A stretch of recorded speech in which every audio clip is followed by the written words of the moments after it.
Jesus was crucified because he stood up to empire, not to atone for the sins of humanity. Now, this may seem like a radical thing to say, but it's really not.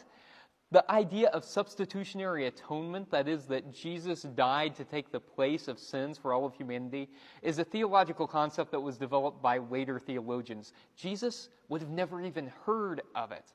Jesus was crucified by the Roman Empire because he stood up to the empire. So the cross was a very public form of execution, largely used to deter people from insurrection, from standing up against the Roman Empire. Think about Jesus' message. It was all about the kingdom of God, the reign of God on this earth, and how it stood in contrast to the principalities and the powers of the day.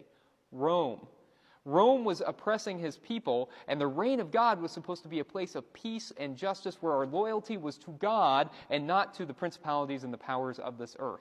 Moreover, people were saying that Jesus was the Messiah, and the Messiah was supposed to be a warrior king who was going to lead a violent insurrection and overthrow the powers that be. You can see why that might make the Romans nervous. So they put down the insurrection and they killed Jesus.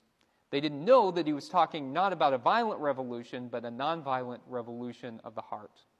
Some people say that the Romans were just puppets of the Jewish leaders, but that is historically inaccurate. If the Jewish leaders had wanted to put Jesus to death, they would have sentenced him to death by stoning.